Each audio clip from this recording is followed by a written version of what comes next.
샬롬. 5월 23일 이슬기도 오신 여러분 환영합니다. 우리 암송하고 시작합니다. 우리가 이 보배를 질그릇에 가졌으니 이는 심히 큰 능력은 하나님께 있고 우리에게 있지 아니함을 알게 하려 함이라. 한 번 더 하겠습니다. 우리가 이 보배를 질그릇에 가졌으니 이는 심히 큰 능력은 하나님께 있고 우리에게 있지 아니함을 알게 하려 함이라. 고린도후서 4장 7절 말씀. 아멘. 오늘 우리가 살펴볼 말씀은 민수기 32장, 그리고 시편 77편, 이사야 24장, 요한일서 2장입니다. 네, 본문을 기업이라는 관점에서 살펴보도록 하겠습니다. 하나님께서 약속하신 가나안 땅 대신 요단 동편을 기업으로 구한 르우벤과 갓 지파의 이야기는 오늘날 우리에게 중요한 교훈을 줍니다. 그들은 가축을 기르기에 좋은 땅을 보고 즉각적인 유익을 선택했습니다.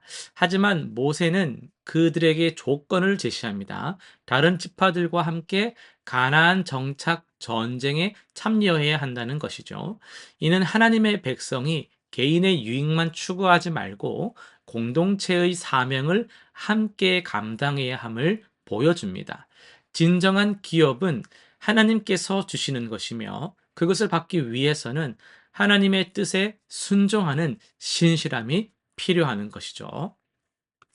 이어서 이사야 말씀입니다. 이사야는 하나님의 심판으로 땅이 황폐해지는 모습을 생생하게 묘사합니다.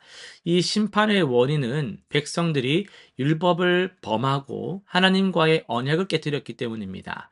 하나님을 떠난 백성들의 기업은 더 이상 축복이 아니라 저주가 되었습니다. 땅이 더럽혀지고 거민들이 고통받는 모습은 죄의 결과가 얼마나 참혹한지를 보여줍니다. 하지만 이 심판 속에서도 하나님의 공의와 거룩하심이 드러나는데요. 참된 기업은 하나님과의 올바른 관계에서 나오며 그 관계가 깨어질 때 모든 것이 무너짐을 경고합니다. 우리는 이를 통해 하나님 중심의 삶의 중요성을 깨달아야 하겠습니다. 이어서 요한일서인데요. 사도 요한은 죄를 범한 성도들에게 절망하지 말라고 위로합니다. 왜냐하면 우리에게는 아버지 앞에서 대언자가 되시는 예수 그리스도가 계시기 때문입니다. 그분은 완전히 의로우신 분으로서 우리의 죄를 위한 화목제물이 되셨습니다. 이는 단순히 개인의 죄만을 위한 것이 아니라 온 세상의 죄를 위한 것입니다. 예수 그리스도를 통해 우리는 하나님과의 관계가 회복되고 영원한 기업을 소유하게 됩니다. 참된 기업은 그리스도 안에서 얻는 구원과 영생이죠. 우리가 그분의 계명을 지키며 그분 안에 거할 때 우리는 이 영원한 기업을 확실히 소유한 자임을 증명하게 됩니다. 이어서 시편 말씀인데요. 네, 시편 77편을 중심으로 해서 위로를 거부하는 사람이란 제목으로 말씀을 전하도록 하겠습니다. 여러분 지금 위로받고 싶으세요? 아니면 계속 힘들고 싶으세요? 이상한 질문 같지만 이건 시편 77편 아삽의 이야기입니다. 2절에 보시면은 놀라운 표현이 나오는데요. 내 손을 밤에 들고 거두지 아니하며 내 영혼이 위로받기를 거절하였도다. 라고 말씀하고 있습니다. 아삽은요, 기도를 열심히 했습니다. 밤새도록 손을 들고 기도했어요. 그런데 위로는 거부했습니다. 이게 무슨 말일까요? 여러분, 우리도 그런 적이 없습니까? 힘든 일이 생겼을 때 기도는 하는데 마음 한편으로는요, 아직 더 힘들어야 해. 아직 슬퍼해야 돼. 라고 생각을 하는 거예요. 마치 슬픔이나 걱정을 내가 내려놓으면 안 될 것처럼 꽉 붙잡고 있으면서 기도는 또 하고 있는 그런 거 말이죠. 현대인들에게 좀 흔한 현상일 수 있습니다. SNS를 하시는 분들 같은 경우는 그 우울함을 막 과시한다든지, 막 우울하게 막 자기를 만들어 간다든지, 힘든 상황을 더 막 언급한다든지, 막 계속 되새기면서 그거를 더 이렇게 자극하고 부추기면서 살아가는 거죠. 아삽도 좀 그랬거든요. 하나님을 생각하면 할수록 더 번민했고, 묵상하면 할수록 더 마음이 상했어요. 그는 질문합니다. 주께서 영원히 버리실까? 다시는 은혜를 베풀지 아니하실까? 그런데 10절에서 반전이 일어납니다. 이는 나의 연약함이라 지존자의 오른손의 해를 기억하리로다.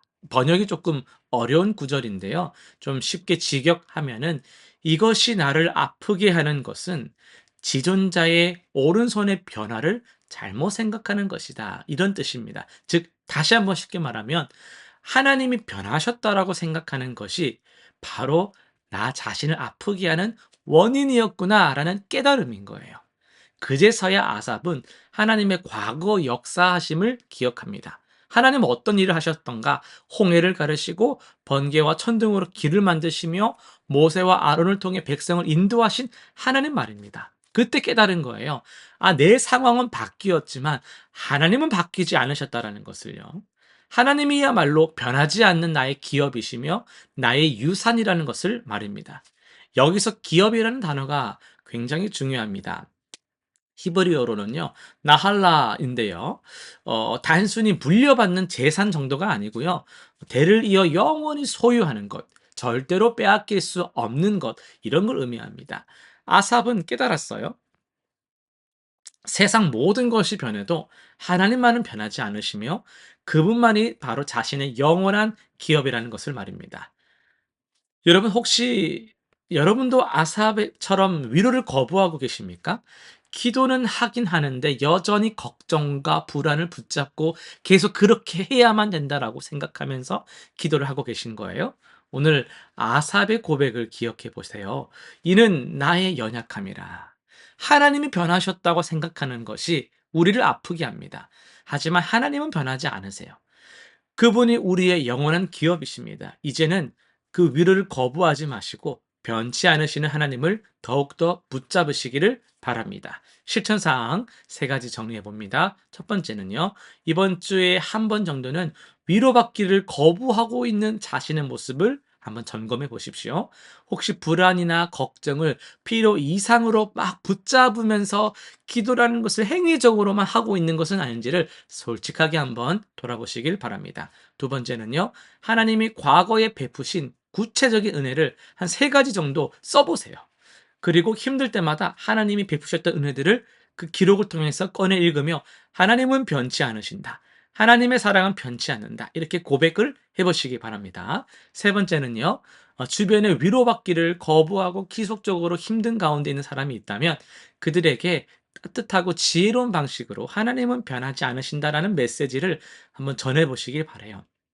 함께 하나님의 신실하심을 나눠 보시기를 바랍니다.